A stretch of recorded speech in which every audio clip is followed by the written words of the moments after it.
Halo guys, dan terima kasih Mem Devi atas kesempatannya. Selamat datang di presentasi digital kita hari ini mengenai 7 Quality Control Tools untuk kualitas pelayanan. Saya akan membahas mengenai 7 alat yang dapat membantu kita meningkatkan kualitas pelayanan. Kualitas pelayanan itu sendiri sangat penting bagi keberhasilan suatu organisasi. Untuk meningkatkan kualitas pelayanan, dibutuhkan suatu alat yang dapat membantu mengidentifikasi masalah dan juga meningkatkan proses. Inilah saatnya kita mengenal 7 Quality Control Tools untuk kualitas pelayanan. Sebelumnya, saya akan memperkenalkan beberapa anggota dari kelompok kita, yaitu Jessica Christine Mangkey, Paunda Setro Aditama, Saskia Aryani, Rindy Meliani, Aina Putri Prasetyo, dan saya sebagai voiceover, Ardima Sugra Pratama.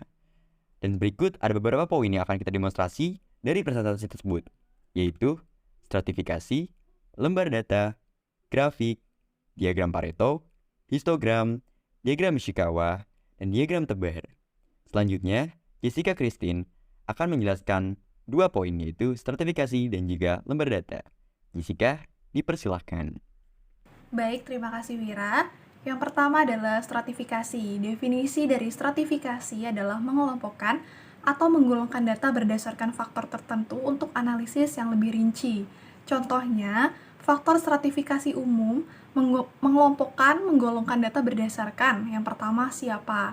Siapa berupa subjek yang terlibat seperti departemen, individu, ataupun jenis pelanggan. Kemudian yang kedua adalah apa, seperti jenis komplain, kategori cacat, ataupun alasan menelepon. Kemudian yang ketiga, di mana. Misalnya, lokasi spesifik dari produk, bagian, ataupun kota. Kemudian, manfaatnya ialah untuk mengumpulkan informasi mengenai pola dan penyebab masalah. Yang kedua adalah lembar data atau check sheet, yaitu lembar berupa formulir yang dirancang untuk mengumpulkan data. Contohnya terdapat pada PowerPoint. Manfaatnya ialah untuk membantu mempermudah proses pengumpulan data, menstandarisasikan cara pengumpulan data, mencatat suatu kejadian, serta mengetahui adanya permasalahan. Baik, terima kasih Jessica Christine. Dan selanjutnya ada Saskia Aryani yang akan menjelaskan beberapa grafik tersebut. Grafik balok, grafik garis, dan juga grafik lingkaran. Saskia Aryani, dipersilahkan. Ya, selanjutnya di sini saya akan menjelaskan tentang grafik. Grafik adalah sebuah kerangka atau gambar yang digunakan sebagai objek visualisasi dari data-data pada tabel dengan tujuan memberikan informasi mengenai suatu data dari penyaji materi kepada penerima materi. Nah, untuk grafik ini dibagi lagi menjadi 4 bagian. Namun di sini saya akan menjelaskan 3 bagian saja. Yang pertama ada grafik balok. Grafik balok adalah sebuah grafik yang menunjukkan perbandingan kuantitas dari 2 atau lebih faktor dalam periode tertentu. Berikut ditampilkan contohnya. Diagram grafik balok ini berjudul jumlah siswa dari SD, SMP, SMA, dan SMK di kota Y. Nah, bisa kita lihat di garis vertikalnya menunjukkan keterangan siswanya yang ada SD, SMP, SMA, dan SMK. Kemudian ada garis horizontalnya yang menunjukkan jumlah siswanya. Bisa dilihat dari diagram tersebut untuk siswa SD berjumlah 1.500, siswa SMP berjumlah 900, siswa SMA berjumlah 1.100, dan siswa SMK berjumlah 1.200. Dari grafik tersebut dapat disimpulkan bahwa untuk siswa yang paling banyak yaitu siswa SD mencapai 1.500. Kemudian untuk siswa yang paling sedikit yaitu siswa SMP sekitar 900 siswa. Nah, kemudian ada manfaat dari grafik garis, yaitu memberikan perbandingan kuantitas dari 2 atau lebih faktor dalam periode tertentu. Nah, yang kedua ada grafik garis. Nah, grafik garis ini adalah grafik bentuk garis yang menunjukkan pergerakan hasil pengukuran suatu parameter dalam periode tertentu. Contoh parameter suhu, kelembaban, jumlah cacat, dan lain-lainnya. Contohnya yaitu bisa kita lihat pada diagram yang sudah tertera di layar dengan judulnya yaitu penjualan kamus bahasa. Nah, untuk garis vertikalnya terdapat keterangan mengenai kamus bahasa dari negara Indonesia, Inggris, Prancis, Jepang, dan Jerman, yang kemudian garis horizontal menunjukkan jumlah kamus yang terjual. Nah, untuk manfaat dari grafik garis ini yaitu untuk memonitor kecenderungan perubahan hasil pengukuran pengamatan dalam periode tertentu. Nah, selanjutnya yang ketiga yaitu ada grafik lingkaran. Nah, untuk grafik lingkaran ini adalah suatu grafik yang menggambarkan proporsi dua atau lebih data kategori dengan pengukuran yang sama pada periode waktu tertentu. Contohnya itu untuk kilogram, rupiah, unit, dan lain-lain.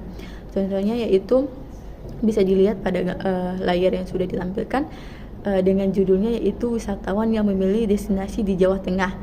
Nah, untuk manfaatnya yaitu manfaat dari grafik lingkaran yaitu untuk menunjukkan proporsi dari setiap kategori dan data relatif terhadap keseluruhan data.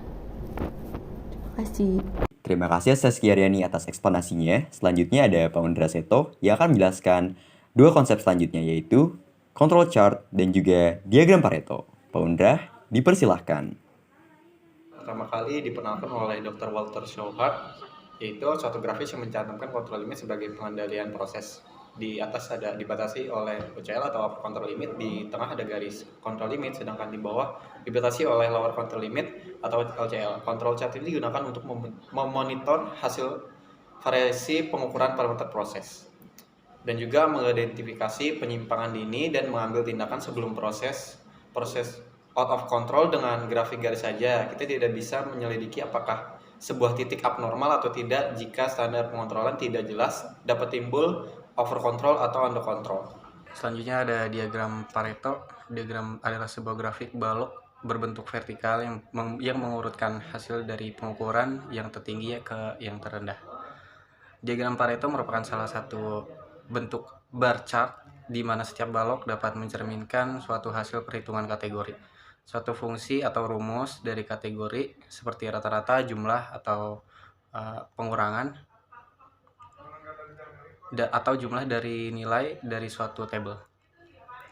Pada umumnya digunakan untuk menunjukkan masalah yang disusun dari prioritas tertinggi ke yang terendah untuk menentukan masalah yang harus ditangani terlebih dahulu.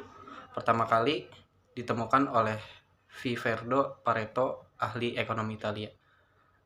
Berikut adalah contoh dari diagram Pareto yang merupakan gabungan dari diagram batang dan diagram garis.